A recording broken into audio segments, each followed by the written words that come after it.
Welkom, Ronald. We zijn blij je te ontvangen in een mooie omgeving in het Brugse.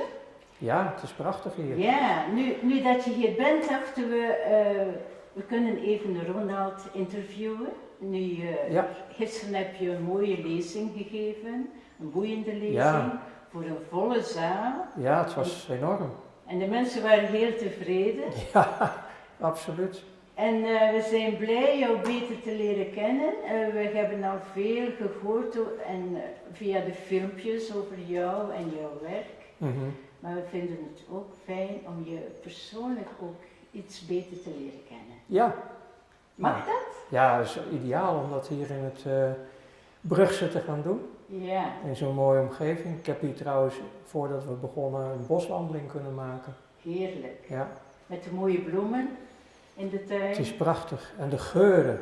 Ja, vooral die gele bloemen die je achterop ziet. Ja. Die geuren, dat is fantastisch. Mooi. Ik heb genoten. Mag ik zeggen jij of u? Als ik ook jij mag zeggen. Oké. Goed zo. Maar in Belgisch is het normaal, althans dat is mij altijd al opgevallen van vroeger, want ik kwam hier ook veel voor het werk vroeger. Ook met jong, oud, alles door elkaar. Dat heel veel mensen, zelfs in de familie, toch met u spreken. Ik vond het altijd eigenlijk wel heel erg mooi. Aan de andere kant, het jij en je maakt het in mijn beleving wat meer familiair, iets minder afstandelijk.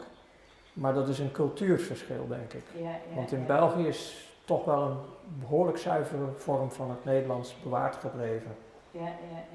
Mooi. Heel respectvol. Ja. Ik heb dat nog gehoord, ja, klopt. Ja.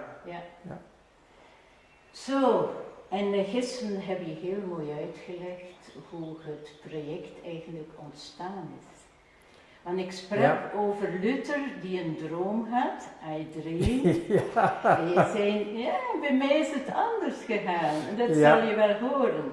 Ja. En nu besef ik, voor jou was het geen droom, maar meer een taak. Maar ik snapte natuurlijk de metafoor enorm.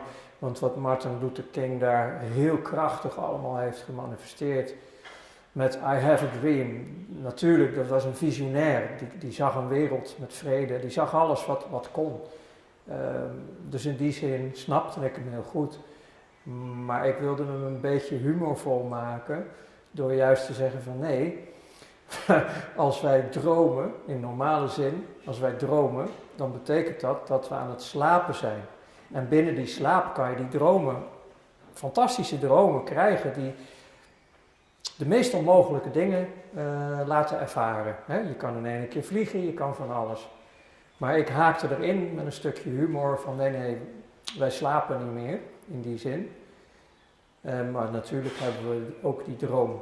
Die droom van Martin Luther King, die hebben we in die zin nu gestalte gegeven. Hè? Ja. Dat is wat we in de lezing gisteren ook lieten zien. Hè? Ja. Van jongens, hoe kunnen wij met elkaar een wereld van welzijn, welbevinden en vooral ook vrede met elkaar creëren. Want tot nu toe, als we het overlaten aan de anderen, waar we dan ook op stemmen, hè? Dat is dan ook zo. Ja. Maar het is eigenlijk je echtgenoot, je vrouw, die je uitgedaagd heeft om dit werk te beginnen. Ja, dat heb ik dan inderdaad gisteren ook naar voren gebracht. Heel goed dat je dat stukje even aanhaalt. Dat was inderdaad in 2009. We kenden elkaar toen al een aantal jaren. Het was eigenlijk voor het eerst dat ik weer een echte relatie aanging met een partner. Daarvoor was dat eigenlijk niet echt aan de orde. En omdat wij dus ons hadden teruggetrokken in de zuivere, ongerepte natuur. In de fase dat zij ook zwanger was geworden. Mm-hmm. Toen kwam op een bepaald moment, het gaat zich centreren rondom die buik. Het nieuwe leven wat ontstaat is een heel mooi proces. En daarin kwam toen, en ik vergeet het nooit, want we stonden met een uitzicht over de valleien. En daarin kwam echt zij met die handen, want het was al een behoorlijke dracht, dus ze had de handen op de buik. En toen vroeg ze aan mij, zo kijkend naar die pracht van die natuur, dat serene. Ze zegt van, hoe kunnen we deze wereld fundamenteel veranderen? Ik gebruik nu mijn eigen woorden, maar het kwam daarop neer. Hoe kunnen we hem fundamenteel veranderen? Zodat we een toekomst creëren voor ons kindje, maar ook voor alle kinderen die er zijn en nog gaan komen. Ja. En toen vroeg ze, hoe gaan we dat doen? Ja, ik zei, dan moeten we het financieel systeem aanpakken. Dat is de kop van de slang, dat is het wortel van alle ellende. De kop van de slang. De kop van de slang, want wat je ook verzint aan mooie initiatieven, prachtige initiatieven, kansrijke initiatieven, zolang je het financieel systeem niet aanpakt, pak je de kop van de slang niet aan. Ja. Want via het geld, via de machtsstructuren van het financieel systeem, hebben we nu ook dit decor waar we nu allemaal naar zitten kijken. En daar kijken we al heel lang naar. En we zijn er niet blij mee. En we zien dat onze kinderen worden geofferd via het slachtveld. Nu weer, Oekraïne, Russen en al die andere betrokkenen. En dat is maar één oorlog, want het is constant oorlog. Dus zij vroeg dat. En ik zei, het financieel systeem. Ik zeg, maar daar ga ik niet aan beginnen.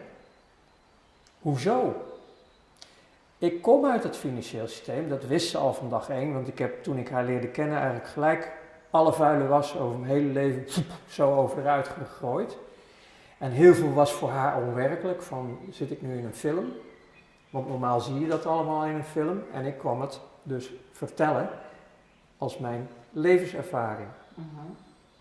Maar ik vond dat ze de bagage moest kennen nog voordat ze überhaupt aan mij begon. Ja. Want we konden van alles gaan verwachten met mij.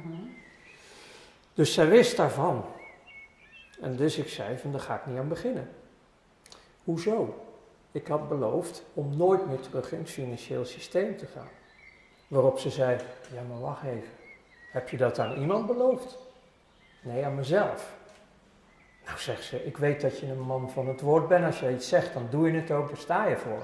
Dat is een van de redenen waarom ze op me viel en nog steeds op me valt. Omdat ik een man van het woord ben. Ja, heel veel mensen houden zich gewoon nergens meer aan. Ook niet in hun woorden. En dus zij viel daarop omdat ze dat zo weinig tegenkwam. Dus ik zeg, ik heb er moeite mee om een belofte, al is die aan mezelf, te breken. Ja, maar eigenlijk kom je op voor een ander systeem. Dus... Nou, wat zij daarin naar voren bracht, dat is, ja maar wacht even. Een belofte aan jezelf breken. Je doet niemand kwaad, zou je misschien jezelf daar kwaad in doen. Maar de vergoeding die je erop geeft, dat is, kan je het doen voor de kinderen. Ja, toen had ze me.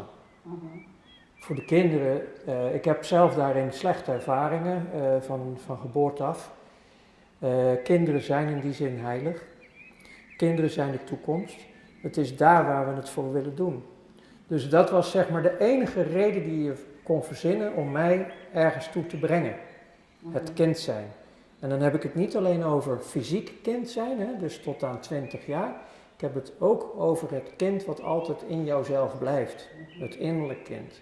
Want het kind trekt zich naarmate hij geprogrammeerd wordt binnen de samenleving, trekt het kind zich uit bescherming steeds verder terug.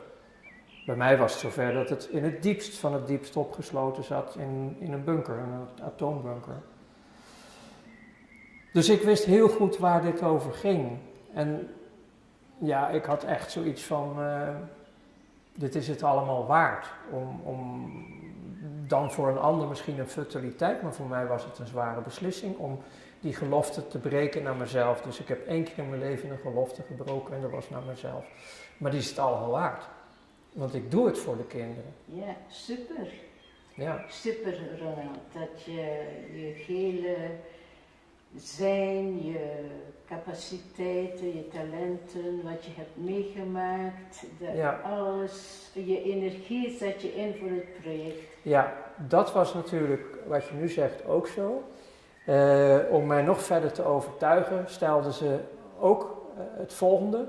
Van alles wat jij in je eerste leven als topcrimineel, als bankster in het financieel systeem heb gedaan, tot in het hart.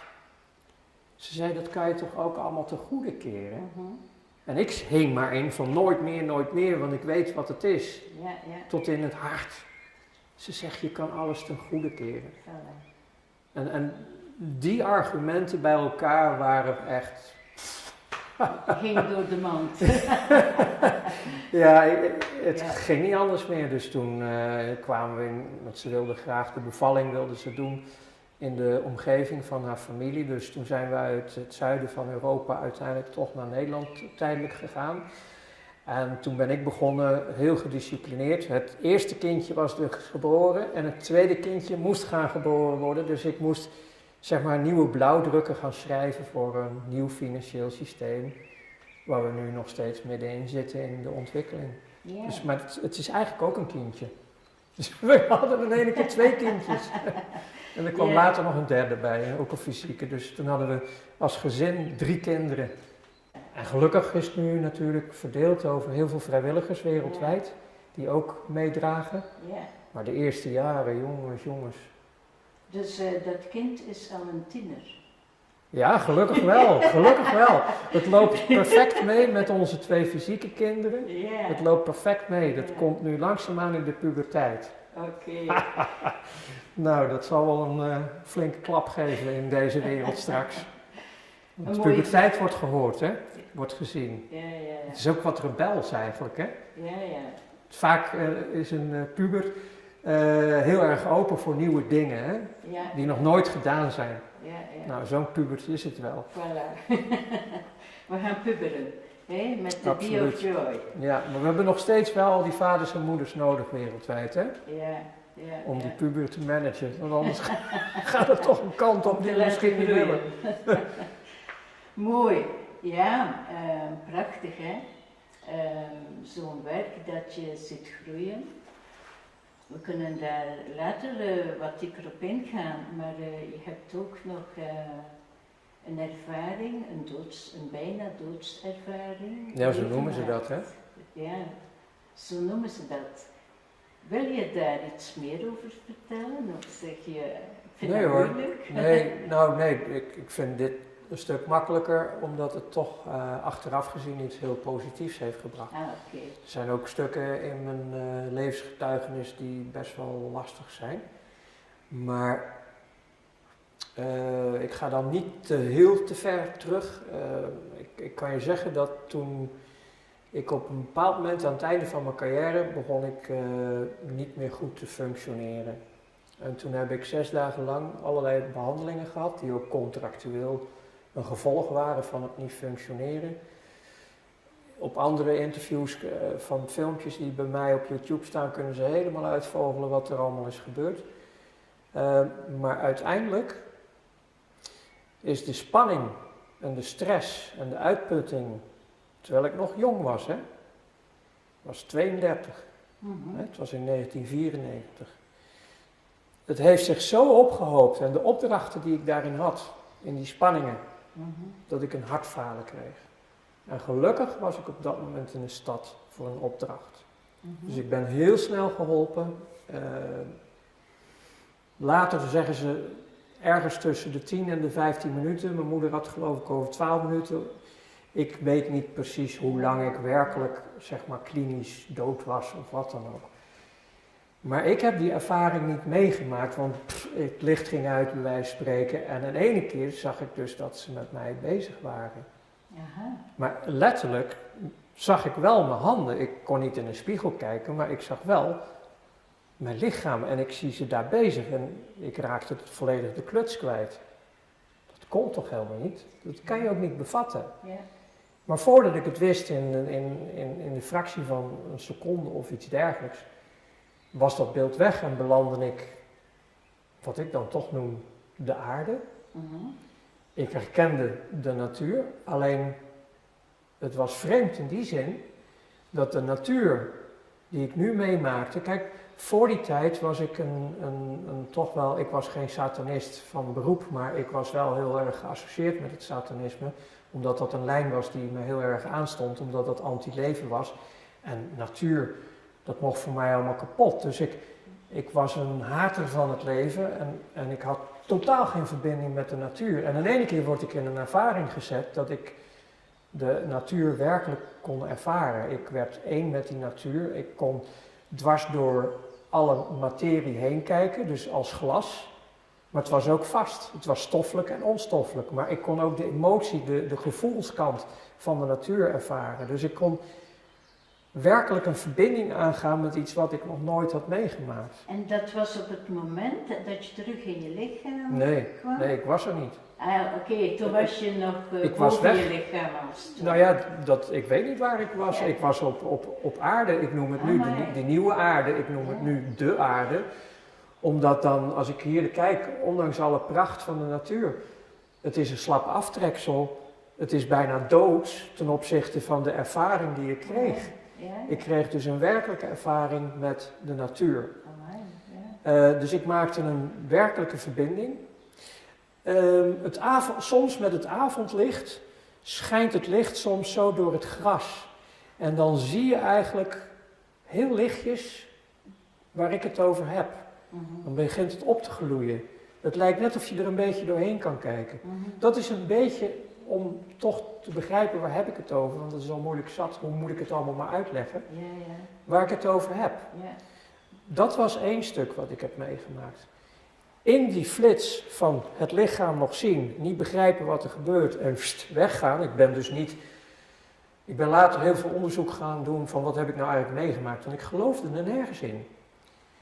En toen kwam ik veel verhalen tegen, best wel veel getuigenissen tegen van bijna doodervaringen, waardoor het een fenomeen werd dat ik het ook bijna doodervaring ging noemen. En dan hadden ze het allemaal over bijvoorbeeld een tunnel en zo. Nou, ik heb geen tunnel gezien.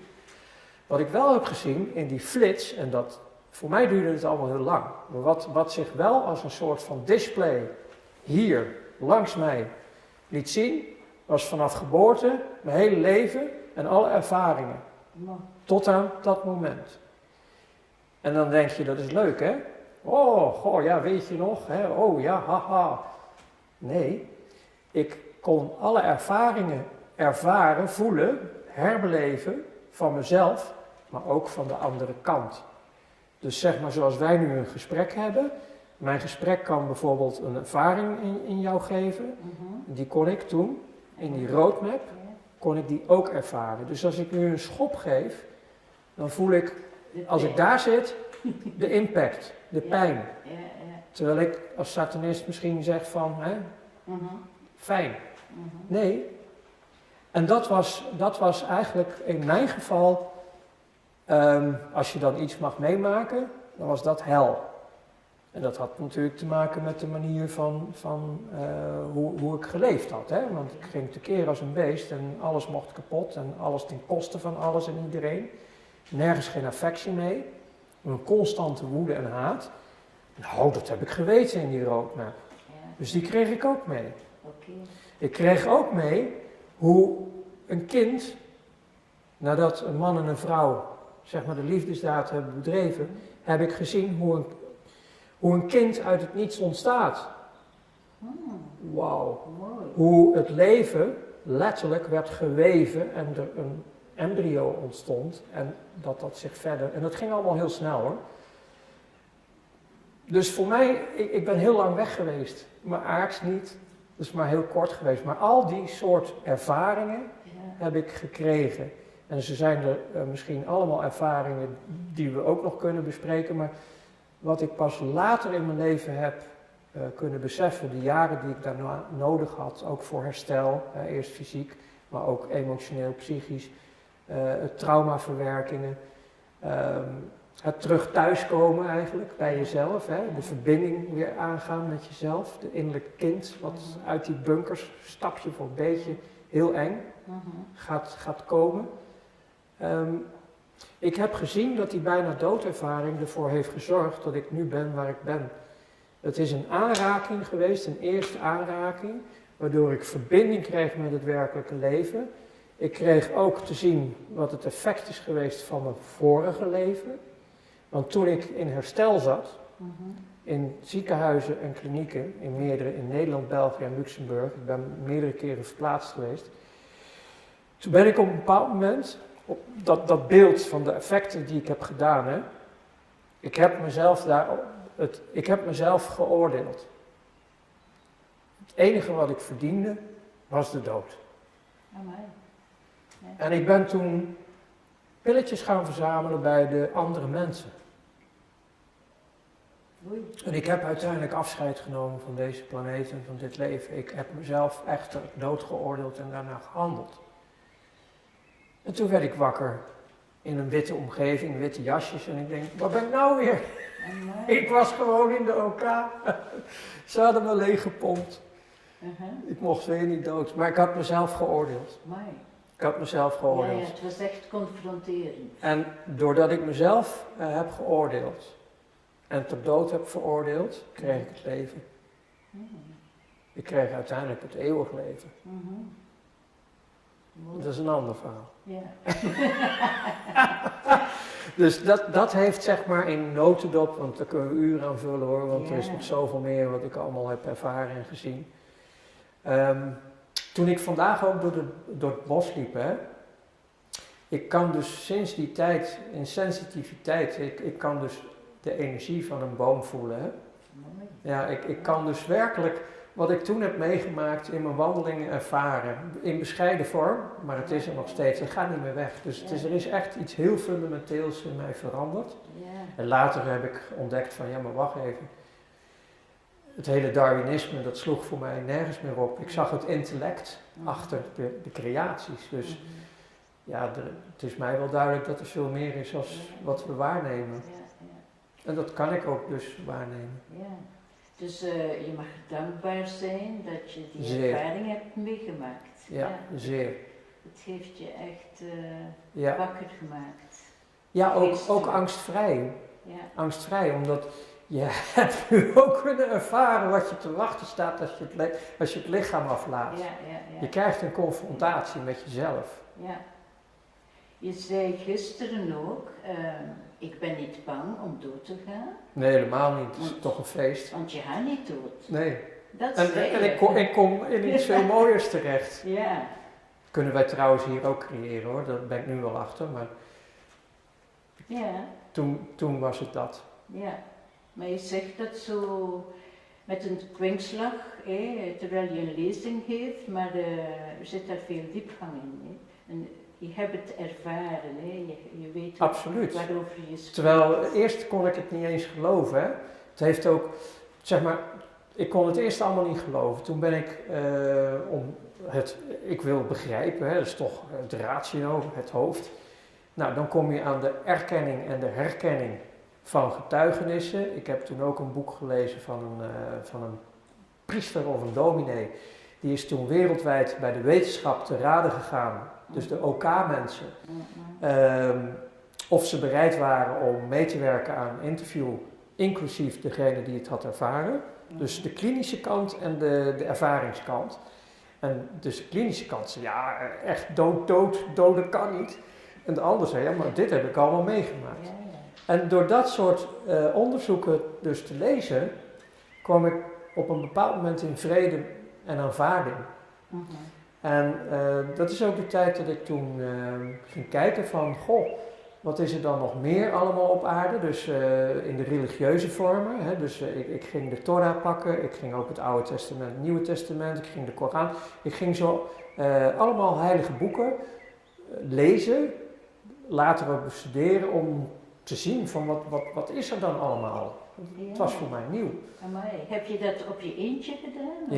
Ja, want ik wilde niet beïnvloed worden. Oké. En ik merkte al heel snel dat, vooral in het religieuze, dat er gigantisch veel dogma's zijn, waardoor er de betekenis van heb u naaste lief een andere inhoud krijgt, want dat beperkt zich dan tot de kring waar je behoort, want de rest is dualistisch. Ik denk, dat klopt niet. Dat lees ik nergens in dat boek, word dualist. Ja. Hè? Ja, ja. Dus ik denk, nee, wacht even, ik moet wegblijven bij die denominaties, die conditioneringen, die programma's. Iets wat ik in mijn eerste leven juist in mijn programma had zitten om te weten hoe je moet manipuleren in massa's. Dus ik wist hoe het spel werkte en ik ontdekte dat dat in het religieuze ook zo zat. Dus ik denk, nee, daar moeten we vandaan. We moeten zelf, eigenlijk onbevlekt in die zin, dingen tot ons gaan nemen.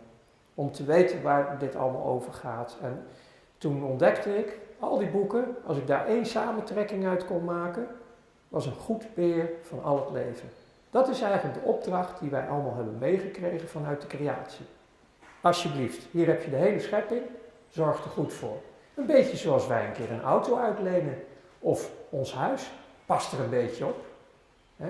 Trap het niet kapot. Ja. En daar hebben we een beetje een puinhoop van gemaakt. Dus die samentrekking was voor mij in een latere fase, na 2010, ik denk, hier zitten we. Een goed beheer van het leven. Dat is waar United People Foundation, de stichting, voor moet staan.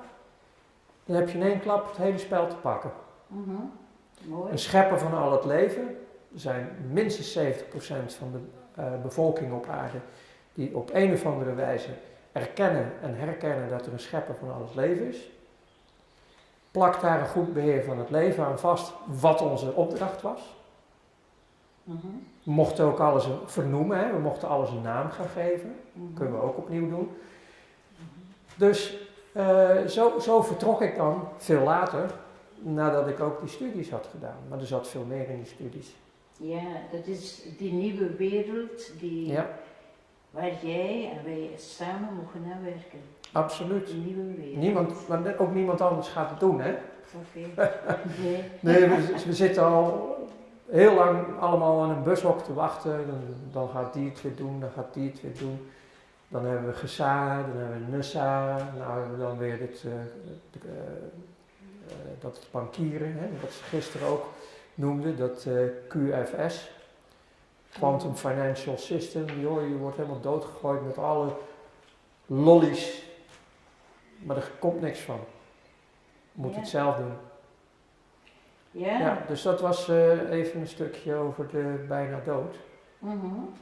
Ja, en ook waarom dat je eigenlijk in de theologie en de ik wilde dingen echt gaan begrijpen, hoor. bent ingedoken, hè? Ik wilde heel mooi. echt dingen begrijpen. En los van religies, we kunnen veel religies, veel instituten verdoemen, hè? En soms terecht. Maar als we naar de kern gaan... Ja, maar het punt is, dit is het vervelende eigenlijk aan de situatie. De mensen die binnen een denominatie zitten, over het algemeen, allemaal puur, zuiver in hun geloof, zuiver in hun persoonlijk geloof. Alleen, ja, weet je, vaak willen mensen ook toch ergens bij horen, voelen zich dan ergens thuis en aanvaarden dan de regels van het huis. Ik heb dat ook meegemaakt, want toen ik behoorlijk in die theologie zat, denk ik ga rally shoppen. Dus ik ben eens naar een moskee gegaan, ik ben eens naar een synagoge gegaan, naar de Messiaanse Joden ben ik gegaan, want dat is dan ook weer anders. Christendom, al die denominaties. Ja, en overal waar je kwam waren huisregels. En ik snap het, als de huisregels gaan over gooi geen stenen door de ruiten, steek de boel niet in de brand. Dat snap ik allemaal, hè? Niet bezatten.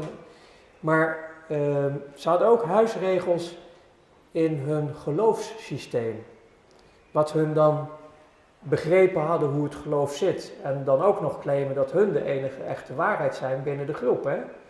Dus die anderen daar, die hebben het niet, die begrijpen het nog niet, die zijn nog niet zo ver. Dus ik nam dat allemaal waar. En toen dacht ik, ja maar ho even. In de tijd van het satanisme, toen zag ik ook van ja, het Roomse bijvoorbeeld, daar is een paus ontstaan. En die paus is de verbinding tussen de schepper van al het leven en de mensen hier op aarde, die bemiddelt, zeg maar. En zonder die kerken, zonder die paus, is er geen contact. De paus een paar jaar geleden heeft zelfs nog gezegd van, hij keurde het af dat mensen rechtstreeks contact namen met Jezus bijvoorbeeld, met de koning. Oh, uit een boze. Dus je ziet, er wordt een mechanisme tussen geplaatst en dat zie je dus overal. Dus ik denk, ja maar ho even, er is gewoon een directe verbinding mogelijk. Dat is namelijk voor ons gedaan. Dat is 2000 jaar geleden gedaan. Alles is toen doorbroken. Door een timmerman. En Dus ik zag dat allemaal en ik zag al die verdelingen en iedereen heeft die waarheid. En toen had ik zoiets van nee, daar moet ik niet zijn. Dat kan ook nooit de bedoeling geweest zijn op die manier. Heel mooi, ja. De piramidale structuur van Ook de daar. instituten. Hè. Ook daar, je ziet dus inderdaad dat piramidale. Oh, dat is een leuke shot voor de mensen die van mij weer gehakt willen maken. Hij heeft het teken van de piramide laten zien. Doen ze allemaal, kijk maar met het oog en bla bla bla. Ik moet er zo om lachen, maar nu merk ik het zelf dat ik ze al hoor. Nee, maar het is inderdaad, het is allemaal die piramidale structuren. En die hebben we niet nodig. Helemaal niet. Het is andersom. Ja. We moeten hem omkeren, want Satan heeft, want die bestaat dus echt. Hè, dat is een aardse naam, want het was de lichtdrager. Het was een lievelingetje, hè? Het was Lucifer, de drager van het licht. Oh, vriendjes, met iedereen. Maar ja, toen kwam de mens. En die was hoger geplaatst, want dat werden de zonen en de dochters van de Allerhoogste. Ja, toen is het fout gegaan, hè? Toen is de oorlog gekomen. Maar dus de Satan, ja, die heeft alles omgedraaid hier op aarde. En we kunnen hem dus omkeren, die piramidale kunnen we omkeren. Dus kunnen we vanuit de bron, kunnen we creatie doen. Mooi. Ja. Ja, je ziet ook heel scherp het verschil tussen goed en kwaad. Ja. En je benoemt het ook heel scherp. Ja, ik heb natuurlijk het geluk gehad Ja. door eerst zelf heel kwaad te zijn en heel haatdragend en daardoor eigenlijk op aardsniveau eigenlijk het diepst van het kwaad te hebben mogen ontmoeten in mezelf, maar ook buiten mezelf. Ja, je herkent het, hè? Ja, daarom gisteren ook na de pauze, ik heb er toch nog 1 keer extra op gedrukt met klem. Onderschat niet wat er nu aan de gang is en hoe demonisch eigenlijk dat systeem is en niets ontziend. Ook voor de mensen die dus nu denken zichzelf veilig te stellen. Dus de mensen die nu meewerken aan een totaal wereldwijd controlesysteem via allerlei mechanismes, digitale mechanismes, die dus als een vazaal nu meedoen en denken dan stel ik mezelf veilig en mijn gezin. Ik beloof ze nu al dat ze bedrogen uitkomen, want alles is vervangbaar. En als ze dat niet geloven, moeten ze eens terugkijken in de geschiedenis van dictatuur. Kijk bijvoorbeeld naar het model van Hitler en hoeveel van zijn dienaren vanaf het begin tot het eind gesneuveld zijn dat ze uit de gratie vielen. Ze waren niet meer nodig. Het systeem is bruut, zonder gevoel, net als een computer, net als een robot. Het slacht. En dat heb ik gisteren na de pauze toch nog een keer erin gevreven. Want dat wordt zo onderschat. En dat komt omdat de mens zelf, de meeste mensen van zichzelf hebben dat helemaal niet. Ze kunnen het ook niet voorstellen en niet erkennen. Die zijn goedig. Het is moeilijk. Ja, om het te accepteren. Maar ik heb het dus werkelijk willens en wetens allemaal zelf doorlopen. Ik heb er heel bewust voor gekozen. Dat was mijn drijfveer, vol met haat en woede. Om die destructie, die dus nu aanstaande is, om die uit te voeren. Maar ik ben eruit. Gelukkig. U zei ook gisteren, de satanisten volgen de Bijbel. Ja. En u verwees naar de openbaring 13, het merkteken van het beest. Je zou niet kunnen kopen of verkopen zonder dit merkteken op je hand of op je voorhoofd. Ja. Ja. Ik vind het wel frappant dat jij dat zegt, omdat jij kent heel het financieel systeem. Dus je ziet wat op ons afkomt. Hè? Ja, ik heb natuurlijk vroeger heel erg meegewerkt aan de destructie. Ik zat aan het hart van de kop van de slang. Ik deed daar opdrachten voor, want dat is het piramidaal systeem waarin de gouden driehoek bovenin zit met die 8.000 tot 8.500 mensen toen de tijd. En als atheïst kon ik heel veel dingen die ver weg lagen, je praat dan toch over bijvoorbeeld de jaren 90 en dan zo naar hier. Dan praat je toch over 30 jaar en meer. En ik vond heel veel van die dingen krankzinnig. Van over 30 jaar, waar heb je het over? Die hele roadmap. En dat hun juist degene waren, want het gaat niet alleen over de kleine verwijzing die ik gisteren maakte. Het gaat over het boek Daniel en het gaat over het boek De Openbaringen. En met name in het boek Openbaringen, daar zeiden ze zelf van dat dat een herschreven boek was, wat uiteindelijk pas in het katholicisme na 400 werd erkend om op te nemen in de kanon. Later ben ik eens onderzoek gaan doen van waar hebben jullie het over? Want hun als satanisten volgen dus letterlijk de openbaringen van de Bijbel. Die zijn ze aan het vervullen. Dus hun nemen misschien openbaringen serieuzer als welk christen of wie dan ook. Maar dat vond ik toen allemaal koekoek. Het was science fiction voor mij. Maar alles wat ik toen hoorde, is wel gebleven. En dus in mijn nieuwe leven, nieuw bewustzijn, begon ik dingen te combineren. Van, maar wacht even, dat was toen. En dat is nu dus gebeurd. En dat is nu aanstaande. Dus ik begon met de voorkennis die ik had, begon ik dus heel makkelijk dingen in te zien en te begrijpen van wat ik nu ook weet. En er is ook wel een stuk ingeving bij, want niet is alles van mij. Ik krijg ook gewoon, net als ieder ander, ingevingen. Ik zie soms dingen.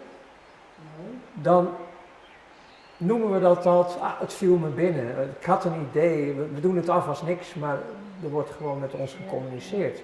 Je neemt het aan of je neemt het niet aan. Je doet er wat mee of niet. Ik doe er wel wat mee.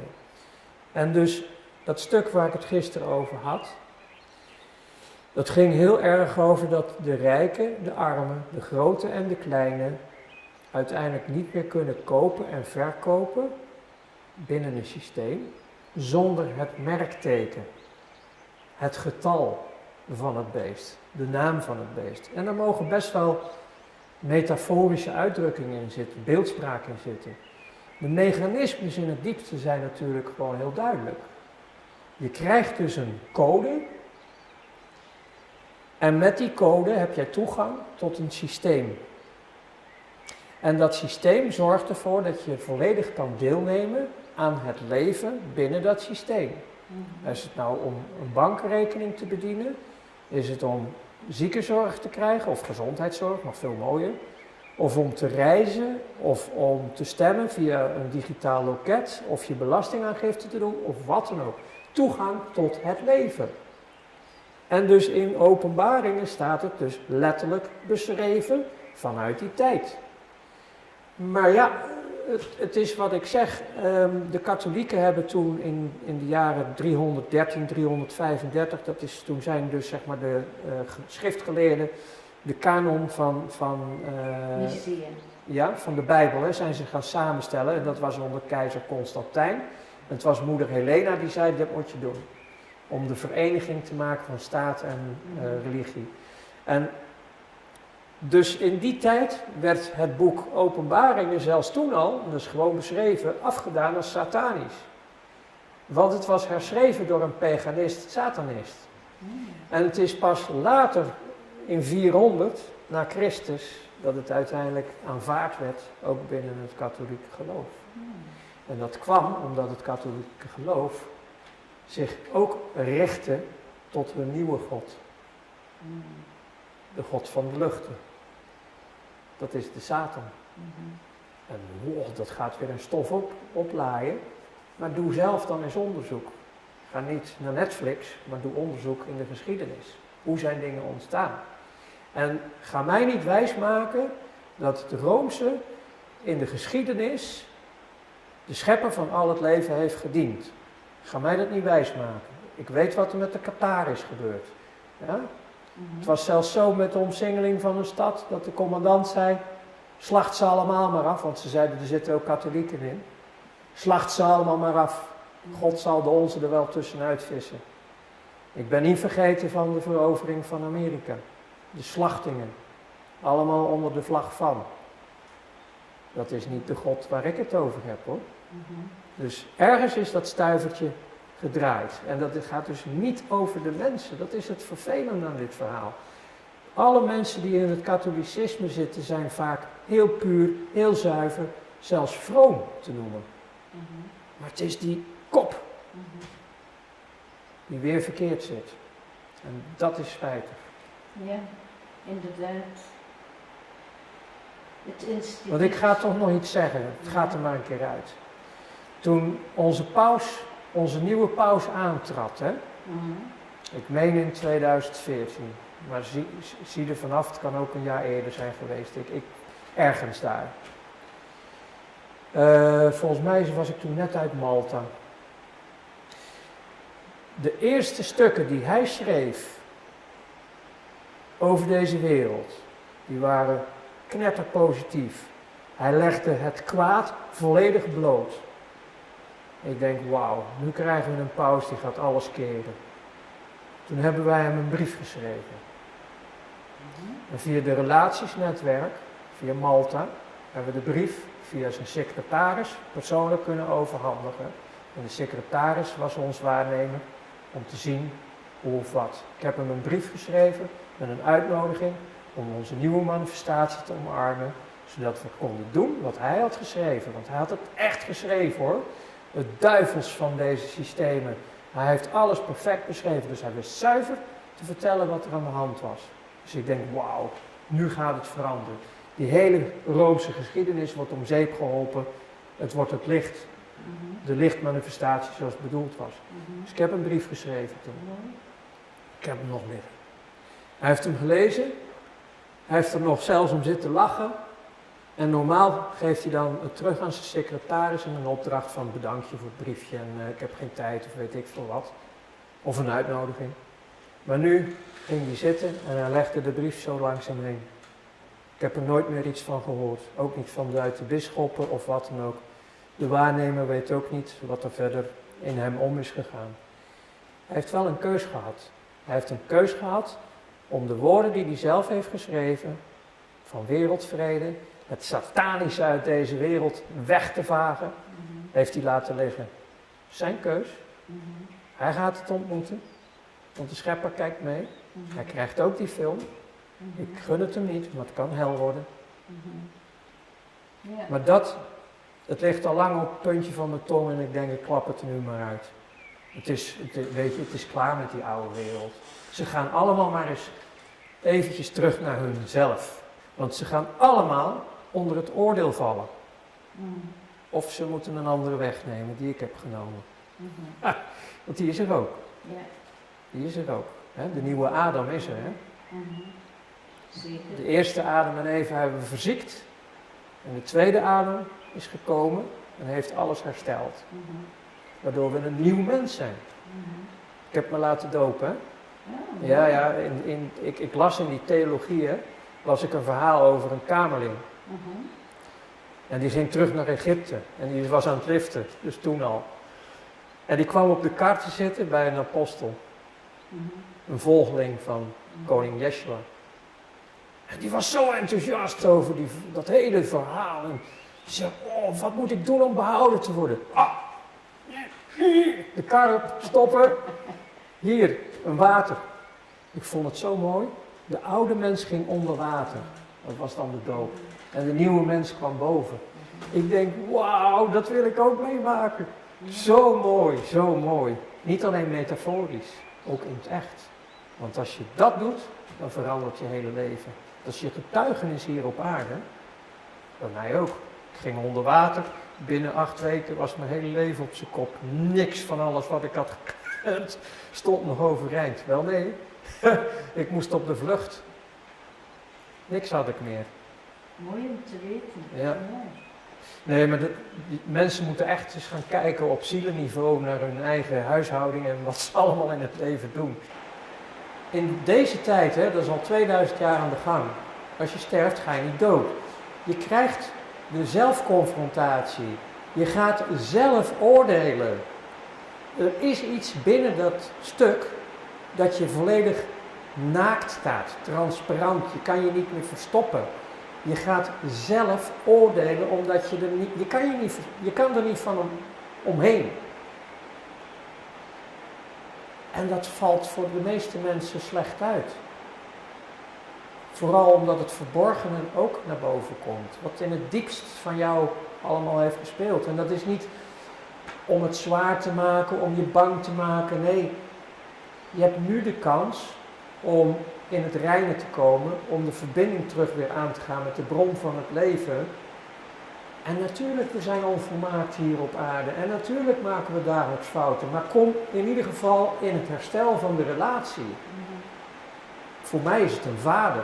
Want ik heb gehad slechte ervaringen met vaders op aarde. Dus voor mij is het een vader, maar voor een ander is het iets anders. Het gaat om de verbinding met de bron, met de kern, wat ons geschapen heeft. Het is niet voor niks dat ze zeiden, laten wij mensen maken gelijk ons. Spiegeltje, spiegeltje. Het is allemaal wat dat er gaat simpel, nu voor mij, omdat ik veel ervaring heb doorleefd. Maar echt hoor, ik roep op om eens een keer terug naar het diepst van jezelf te gaan. Dus te gaan reflecteren van, welke levenskwaliteit heb ik nu eigenlijk? In welke vorm hou ik ook van mezelf? Hè? Want dat is het hoogste gebod. Hè? Heb de bron van het leven lief. Heb uw medemens lief. Gelijk uzelf. Maar dat laatste, daar zijn we helemaal vanaf. Dat is ook bewust. Hè? Als we maar niet in contact komen met onszelf. En ook geen rekening houden met onszelf. Het zit allemaal in het programma. Het zijn wel hele belangrijke dingen. We hoeven niet op een berg te gaan zitten mediteren een jaar. Nee, in het dagelijks leven kunnen we echt wel momentjes inlassen om eens tot die bezieling en die bezinning komen. Om terug die verbinding op gang te brengen. Want vroeg of laat ga je... En omdat ik uit die oude wereld kom en ook dat zo extreem heb meegemaakt, is dit ook juist voor zo'n paus. En juist voor al die vazalen die nu eigenlijk met Satan meedoen. Hè? Het hoeft niet. Ze kunnen allemaal elke dag opnieuw kiezen. Ze zeggen stop. Want als mensen zeggen stop, die onstoffelijke macht heeft geen toegang meer op aarde. Ik heb dat al een keer eerder gezegd. Als alle mensen stoppen om een kanaal te zijn voor het kwade, dan hebben we gelijk wereldvrede. Dan hebben we gelijk de welvaart en welbevinden. Wereldwijd. Omdat we het niet meer toelaten. Want het was al verbroken 2000 jaar geleden. Want wij houden het nog in stand. Niemand anders. Dus ga niet zitten van ja, maar het is die of het is die. Het is de Satan, het is die. Nee, wij dienen de volledige verantwoording over het leven hier op deze planeet te nemen. Voor elkaar, met elkaar en voor onszelf. Wij zijn aangesteld voor een goed beheer. We moeten het wel een keer gaan doen. Prachtig. Ja. Het is nodig. Ja. Die andere trein gaat door, hè? Ja. Heel mooi, ik word er stil van. Kunnen we genieten van de omgeving. Ja, heel mooi. De zielsbewogenheid, de inborst van waaruit u uw project doet, is... U was op vakantie, hè? Het is jij en je geworden.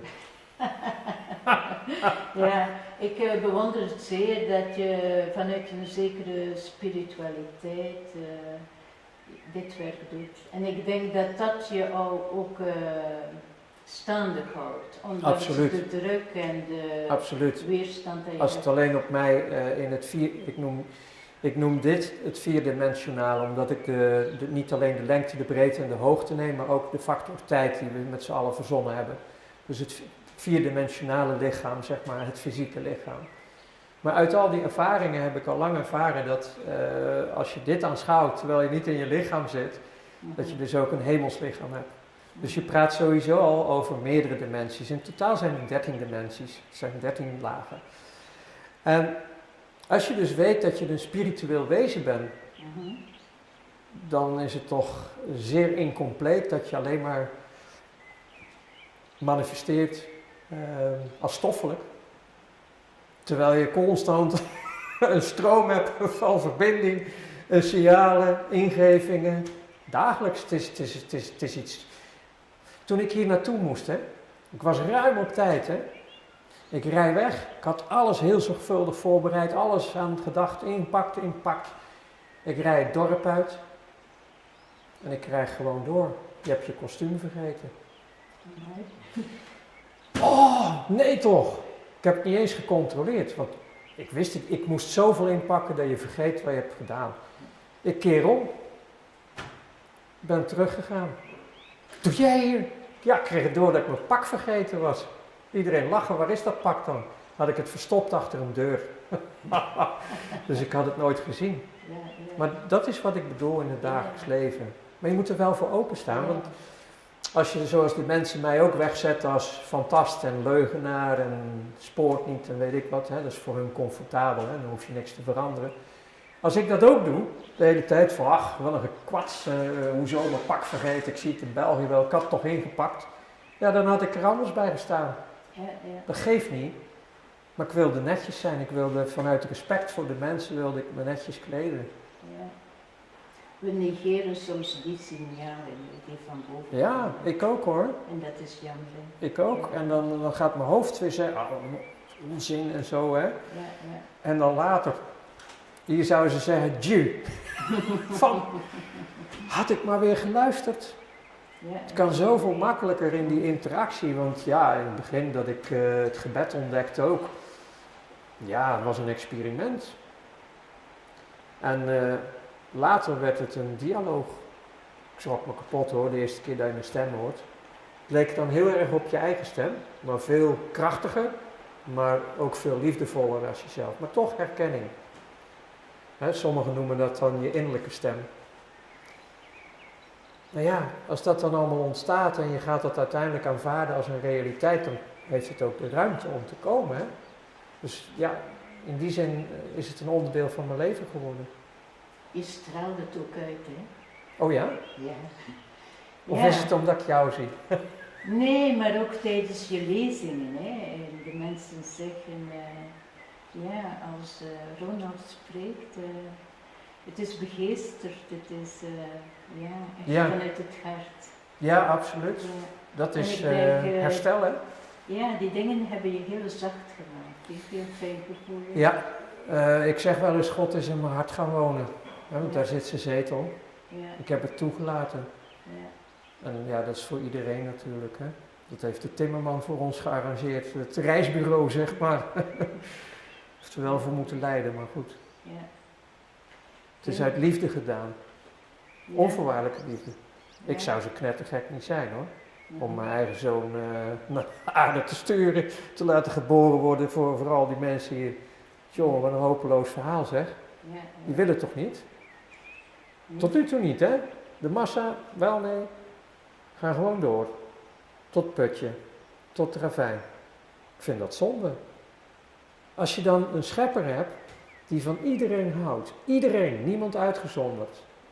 En alleen maar in gemeenschap met elkaar wil. Zoals in het paradijs toen was hè. Mhm. Dat hebben we ook verkloot. Als dat er nou is. En dat je dan zelfs je zoon ervoor geeft. Ik zou het niet doen. Pff. Dat is onbeschrijfelijk dat je zoiets doet voor de mens. En dat je daardoor eigenlijk de weg vrijmaakt om allemaal thuis te komen. Mhm. En werkelijk als zonen en dochters te gaan manifesteren. Want we zijn maar een partij groot. We weten nog niet half wat we allemaal kunnen. Moeten we wel loskomen. Moeten we wel in de gemeenschap met elkaar zijn. Als een lichaam. Ze noemen het ook wel eens het lichaam van Christus. Het heeft niks met kerken te maken. Klopt. Pittige dingen voor de mensen hoor. Weerstand. Je sprak gisteren ook van wij zijn zonen en dochters van de Allerhoogste. Absoluut. Dat is toch een prachtige eer dat je weet.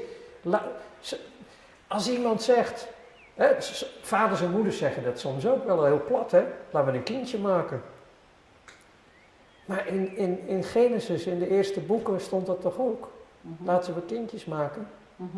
om het simplistisch te houden. Mhm. Dan heb ik toch een vader, dan heb ik toch een moeder, Mhm. dan heb ik toch ouders, dan ben ik toch een zoon, dan ben je toch een dochter. Waarom moeten we minder zijn? Mhm. Die eer is ons toch gegeven. Waarom moeten we dan blijven hangen in al die conditioneringen vanaf geboorte dat we niks zijn? En dan moeten we een ego ontwikkelen om te bewijzen dat we wel iets zijn. Terwijl we het allemaal al zijn. Mhm. Dan zitten we toch in die leugen. Ja. Het hoeft helemaal niet. Ja. We hoeven alleen maar te gaan staan. Het is ons allemaal gegeven. Prachtig. Ja. Angstvrij. Ja. En die ark van Noach. De financiële ark of de Ja, echte? Nee, maar het is ook een symbool. Hè? Ja, In die tijd waren de mensen ook, ja, ze zaten ook in een systeem die ook niet deugde. En God heeft hen eruit gehaald. ja. Zo, Ja, nou, er was natuurlijk wel, kijk, Noach en zijn familie die een bootje gingen bouwen, hè, die werden natuurlijk ook voor zot verklaard. Hè. En ja, ik geloof dat hij 40 jaar heeft zitten bouwen, hè, voordat het klaar was. Hè. Maar het moest zo groot zijn dat van elk diersoort, al het leven moest een mannetje en vrouwtje mee. Hè. En het volk, nou ja, we weten hoe het ging. Ze trokken zich nergens wat van aan en we waren natuurlijk allemaal fantasten. En zo was het ook met mij. Hè.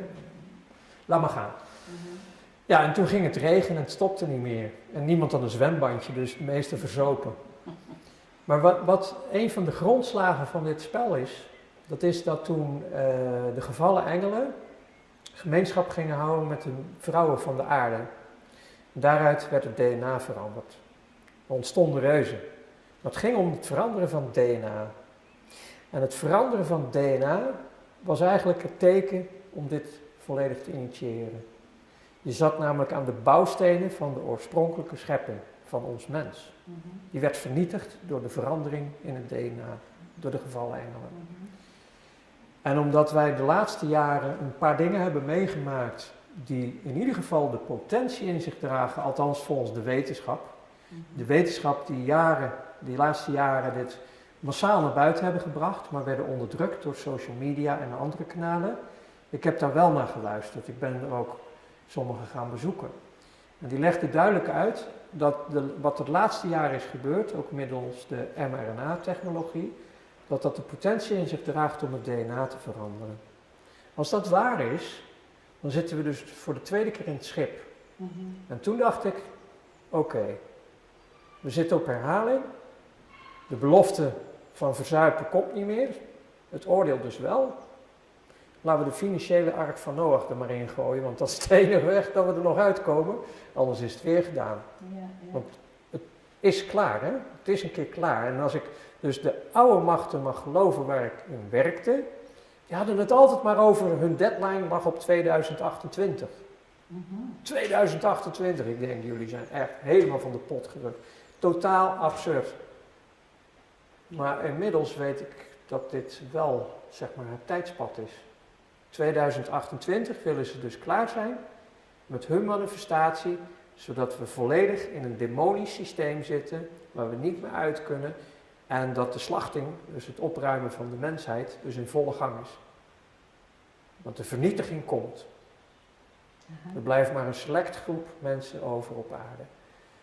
Ja, dat klinkt natuurlijk als angstinboezemend, maar ik geef het toch maar even mee, want ik kan ook niks zeggen en het gewoon laten gebeuren. Het is toch goed dat mensen van tevoren weten dat er echt iets aankomt wat verwoestend is. Ik heb het in een aantal interview toen ook nog eventjes aangehaald. De Georgia Guidestones was door een heer Christiani was dat geïnitieerd, hè, de vergunningen. Dus de vergunningen bij de gemeente om in Georgia een groot kolossaal monument neer te zetten, de nieuwe 10 geboden. En daar stond bovenaan, eerste regel, om de mensheid te laten tot het niveau van 500 miljoen mensen. Het heeft daar heel lang gestaan, hè. En dus die meneer die bestaat helemaal niet, hè. En toch heeft hij via de gemeente de vergunningen gekregen om dat monument te zetten. En in een interview had ik het daar even over. En dan ook het beeld erbij van die Georgia Guidestones en waar ze naartoe aan het gaan zijn. Hun blauwdrukken, ze laten het van tevoren allemaal zien. Alleen iedereen neemt het niet serieus. Ik had het nog maar net verteld. Een paar weken later werd het monument opgeblazen. Ploef, weg. Geen bewijzen meer, toch? Ja. Dus, bizar, hè? Dat is bewust gedaan volgens jou. Ja. Ik vind het bizar. Ja. Het zijn allemaal toevalligheden. Ja. Maar ik was vroeger degene die bij de club kwam. En toen ik dus mijn echte basis kreeg van de Gouden Piramide, kwam ik daar nog als jonge streber binnen met de intentie om alles te vernietigen. En hun zeiden van, dat gaan we niet doen, Ronald. Er zijn zat mensen waar we nog mee verder kunnen gaan. Select, maar we gaan verder. Ik vond het mietjes, ik vond het slappelingen. Mooi. Hoezo? Alles moet kapot. Ja? Later, door de ervaringen met mijn collega's, het nieuwe wereldje, ja, vond ik ook van, nee, niet iedereen hoeft weg. Het is goed zo. Dus nog veel later, toen ik dus ook die Georgia Guidestones ontdekte, ja, toen snapte ik het wel. Dus heel veel is pas later op zijn plaats gekomen in mijn leven. En ik weiger om me iets aan te trekken van wat mensen nog van me vinden, omdat hetgeen wat op het spel staat is veel te belangrijk en overstijgend. Laat de kinderen tot me komen, hè? Dat hoor ik zo vaak en ik zie dat het steeds nijpender wordt. Dus ik word alleen maar meer in vuur. Goed zo. Ja, het is nodig. Laat de kinderen tot mij komen. Heel mooi. Absoluut. Ja. Dat is de opdracht. Ja. En dat gaat voorbij de leeftijd, hè? Want het innerlijk kind is er ook. Tot aan je dood. Daarna heb je nog allerlei kansen hoor. Je kan nog allemaal kiezen. Het is niet zo dat het dan... Maar je gaat wel even door dingen heen. Wees maar voorbereid in ieder geval op je dood. Je moet er niet aan denken dat je dan uiteindelijk op een plek komt waar je nooit zou willen zijn. Want er zijn plekken in het hiernamaals waar je non-stop kan ervaren wat jij hebt gedaan. Daar kan je ook voor kiezen hoor. Dat is hel hoor. Het is niet een brandend vuurtje, want dan kan je zeggen als hel een brandend vuurtje is, scheelt in de stookkosten. Hè? Lekker warm. Maar dat is geen hel. Het is je eigen creatie, je eigen ervaringscreatie waar je doorheen gaat. En dat kan je continueren. Nou, daar wil je wel uit hoor. En dan? Ga je dan naar de koning? Kan hoor. Kan nog steeds eruit. Maar velen gaan weigeren. Zetten zich af tegen het licht. Het is niet voor te stellen. Dat is ook een keuze. Er is een tweede dood hè. We gaan uiteindelijk een fase in waar de tweede dood op basis van onze eigen keuze gaat intreden. Dan ben je er niet meer. Nergens meer. Dan ben je delete. Wil je dat? Kan. Sommige mensen verlangen ernaar. Ik niet. Ik denk velen met mij niet. Ik denk dat we eigenlijk allemaal stiekem weg graag willen leven in levenskwaliteit. Dat denk ik. Ik denk dat in de essentie we heel weinig willen met elkaar. Cursus onvoorwaardelijke liefde lijkt me een leuke uitdaging voor de toekomst. Onvoorwaardelijke liefde. Die cursus. Laten we die op het programma gaan zetten straks. Als de basis op orde is, onvoorwaardelijke liefde. Ja. Dan moet ik denken eigenlijk aan het rendement. Het rendement die u beoogt, of die jij beoogt als be of joy. Oh ja, die het financiële, het ecologische, dus het begeren. Het financiële is de aard van Noach die we het voorbereiden. Het ecologische, dus het begeren van de natuur. Maar ook het emotioneel, het sociaal en het transitioneel welzijn van de mens. Ja, en dan als je hem van boven naar beneden leest, dan heb je dan feest gecreëerd voor iedereen. Ja. Dat is eigenlijk een nieuwe hemel, een nieuwe aarde die, absoluut. die wenst op te bouwen. Ja, absoluut. Ik denk dat dat de opdracht is van elk welgeschapen mens, elk rechtvaardig mens. We willen het stiekem weg allemaal, maar we weten niet hoe. We voelen ons vaak machteloos, gefrustreerd. En daarom heb je dat coöperatieve nodig, dat lichaam, wat zich vormt. En ja, ik begon dat ooit met mijn vrouw en we creëerden het kind en het werd dan de blauwdruk voor Be of Joy. Later werd het dan gemanifesteerd in United People Foundation, een stichting. Dus ik schonk al het intellectueel eigendom aan een stichting, dat het ook niet meer van mij was. Alles voor de mens en voor het kind. En we willen dat eigenlijk allemaal. Dus door de gereedschappen te creëren op basis van al mijn ervaringen, maar dan ten goede, dat dienstbare gereedschappen kwamen, dat was dus dat financieel systeem waar het mee begon met die hand op de buik van de zwangerschap. En dat heeft zich gaandeweg gevormd. En ja, dat heeft best wel een tijd geduurd. Vooral vanuit mens zijn, hè. Het moet allemaal snel. Ik was ook gewend, een project begin je 2,5 jaar later. Kan je ongeveer zien of het gezond is en dat het gaat een kans krijgen of niet. Maar ja, ik was wel vergeten dat we nu begonnen aan een wereldwijde transformatie van een hele wereld. En dat dat toch wel een heftige klus is die eigenlijk onmogelijk is. Desalniettemin, juist met vanuit de kosmische hulp, hè, de spirituele hulp, ook vanuit de bron van ons leven, alles wat meewerkt. Op aarde het formeren van een team van vrijwilligers die allemaal naast de baan, de studie en dus onbezolderd allemaal het zijn gaan dragen. Daardoor is er eigenlijk al een collectief aan het ontstaan, waar veel mensen naast mij zich in inzetten. Ik bedoel, het is ongelooflijk hoeveel inzet er al gedaan wordt door zoveel vrijwilligers. Dus het is al in de early adapters, het is al in de manifestatierichting. En als je dan kijkt naar bijvoorbeeld wat we gisteren lieten zien, het URA-platform met de URA-munt. Ik heb ze hier bij me, want ja, je moet toch geld bij hebben. De URA-munt, de cash, dat is onze vrijheid. Ja, die draait al en dat groeit. En het groeit inmiddels dus al in meerdere landen. Het is wereldwijd, al in 210 landen, maar in Nederland en in België is het aan het groeien. Het is inmiddels dus ook in Duitsland, het is al in Frankrijk en zelfs in Spanje, dus in de talen ook. Hè? En het dijt maar uit en het dijt maar uit, dus dat is een heel fundamenteel basismechanisme om dus die nieuwe wereld te creëren. Dat is nu al operationeel en wordt al gebruikt door de mensen en is groeiende.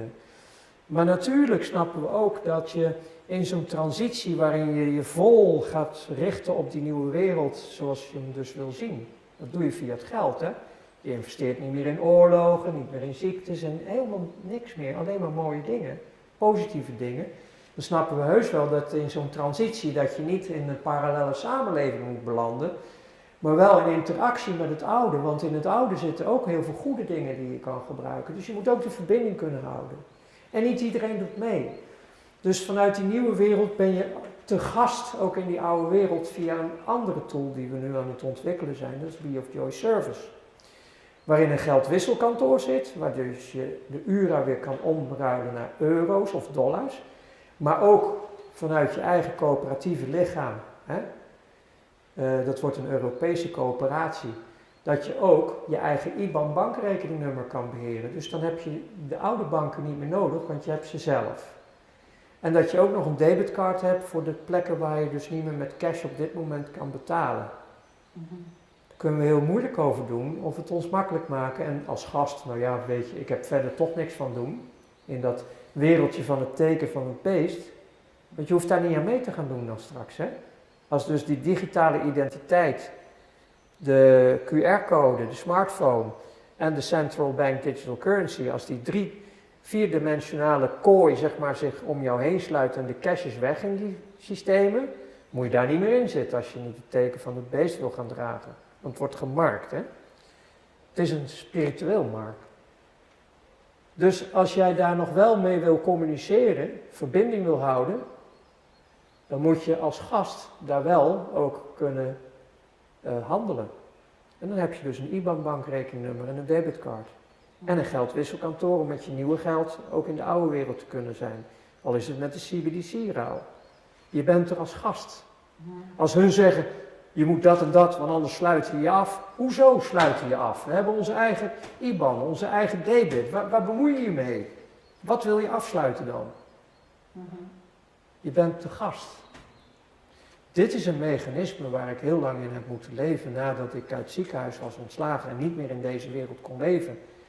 Toen moest ik dus volledig anoniem in deze wereld leven, maar ik moest wel gastgebruik kunnen maken van systemen. Zo heb ik dat voor mezelf toen ontwikkeld en geleerd en dat gebruik ik nu ook weer. Dat je dus volledig open kan staan voor ook die digitale kooi waar al die mensen in zitten. Want zolang wij de verbinding houden in de transitie en zij zien hoe het ons gaat, dan is dat aantrekkelijk. En komen de mensen tot inzicht en zeggen dat willen wij ook. Dus er komen nadien nog heel veel mensen over naar de nieuwe wereld die nu blijven zitten. Zeker. Sommige mensen beseffen niet dat ze in die kooi zitten. Nee, totaal niet. Ja. Want het is ook allemaal gedaan op basis van gemak, hè. Het is zo verdomd makkelijk en ik heb het zien ontstaan, hè. Het begon in Nederland met een burgerslavennummer, een BSN-nummer, een nummer fiscaal. En hoe dat uiteindelijk je persoonlijk nummer werd en dat je niks meer kon doen zonder dat nummer, dat begon al. Toen kwam de pinpas, terwijl vroeger nog de loonzakjes waren. Je zag de eerste telefoontjes komen, nog grote zware accu's. Later werd het een mobieltje, het werd een smartphone. De betaalpas ging in de smartphone. Je kan al zo betalen, contactloos. Die handeling komt er al in, hè. Plop, plop, plop. Straks een chip, plop, plop. Er zijn al veel mensen in Zweden en anderen die doen er al aan mee, hè. Betalen in de trein, plop, met een chipje erin, hè. Gewoon een klein reiskorreltje, hier zo. Dus je ziet hoe het zich vormt op basis van gemak. Doe je deur ermee open, doe alles ermee open. Dus het is niet, ja, wat een onzin. Nee, het is wereldwijd al aan de gang. Mensen kiezen er zelf voor, vanuit gemak, het is veilig. Je kan het ook niet kwijtraken, je sleutels niet meer kwijt. Al die bankpassen, al die codes, het is allemaal vervelend. Je wordt er zo ingesluist. En je hebt het niet in de gaten. Het is zoals het boiled frog syndroom. Je zet het pannetje op het vuur, kikkertje erin, het is lekker koud, vuurtje hoger en op een duur gaat het koken en de kikker overlijdt. En dat is wat er gebeurt. Of hij springt eruit. Ja, dat kan ook. Ja. Dat zijn dan de mensen waar ik blij van word. Ja. De rest geeft alleen maar verdriet. Ja, we kunnen eindigen met een oproep om mee te doen. Om te stappen in die ark van Noach en... De financiële ark van Noach, ja. En, ja, het is iedereen vrij om te kiezen natuurlijk, hè. Ja, maar we hebben elkaar nodig, hè. Ja, maar wat in de kern is gebeurd, en dat is eigenlijk, als je alles afpelt wat nodig was, omdat wij wisten natuurlijk hoe dit ging eindigen, als de mensen niet anders kiezen. En wat wij hebben gezet met het team in al die jaren, dat is dat we een reële, haalbare keuzemogelijkheid hebben gecreëerd. Dat als je het daar niet meer ziet zitten, in die gevangenis, die digitale kooi, omdat je maar zoveel brood mag kopen of dat ze CO2-tax gaan heffen, al die misère waar je niet op zit te wachten, dat die keuzemogelijkheid er is, want er is niks ergers als dat je bij wijze van spreken in een gaskamer zit en er is geen deur meer die open gaat. Want dan verstik je. Uiteindelijk verstik je. En ik zeg het zwaar, maar ze hebben er nooit voor teruggeschrokken om mensen uit te moorden. En nu gaat het massaal. Het is geen leuk eind. Het is een nieuw begin. Want wij kunnen allemaal omkeren. En de keuzemogelijkheid die er nu is gecreëerd door het team. De naam zegt het al, hè? United People. Het verenigen van het mensen. Die kunnen het gaan maken. Het verschil op aarde. Het ligt allemaal in onze eigen hand.